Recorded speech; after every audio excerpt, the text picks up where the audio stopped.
Les études que nous conduisons chez Altares sont menées à partir d'un programme qui s'appelle donc le Duntrade, effectivement, qui est un programme qui a été mis en place aux États-Unis il y a 50 ans de ça déjà, qui a vocation donc à récupérer de ce qu'on appelle des balances âgées, des comptabilités donc, pour en extraire sur chacune d'elles les factures, les analyser et restituer à partir de là un comportement de règlement.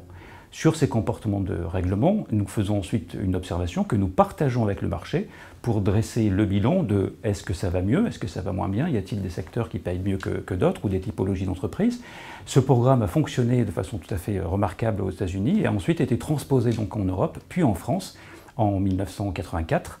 Et pour ce qui nous concerne Altares, nous faisons donc une étude partagée depuis 1995. Sur l'univers monde, nous avons 14 000 participants.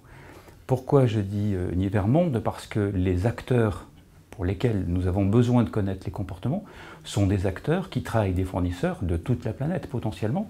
En conséquence de quoi, il nous appartient de savoir autant du point de vue du japonais que du brésilien ou que du français si les comportements de l'entreprise sont corrects ou pas.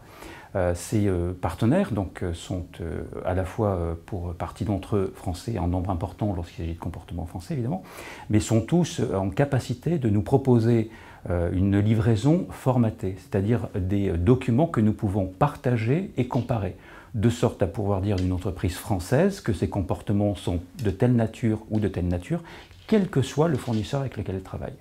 Ces partenaires, 14 000, c'est largement suffisant pour avoir une opinion tout à fait précise de la tenue des engagements, parce qu'il s'agit de partenaires tout à fait spécifiques, c'est-à-dire des partenaires pas stratégiques, qui, eux, sont en général des partenaires qui ont des fournisseurs importants qu'ils payent en général sans retard.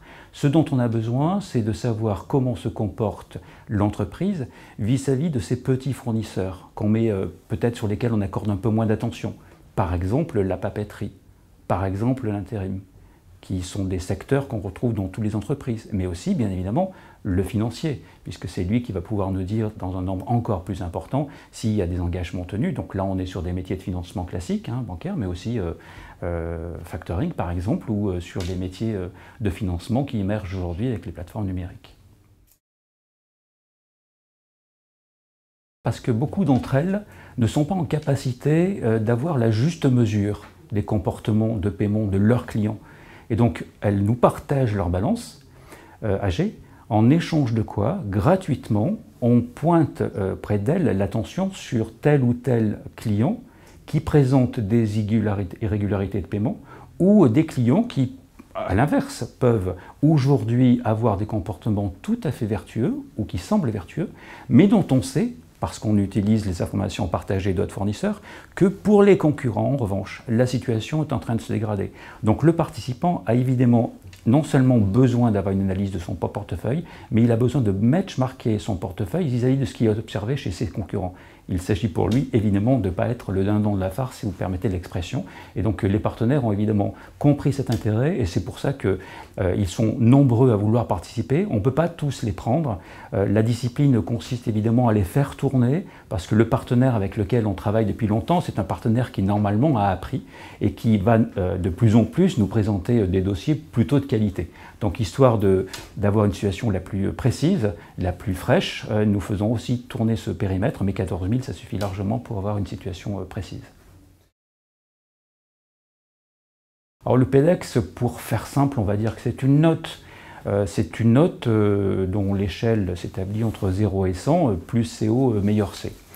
C'est une note qui traduit l'ensemble des observations de facture. Quand on a une relation entre deux entreprises, on peut avoir des dizaines, des centaines ou des milliers de factures.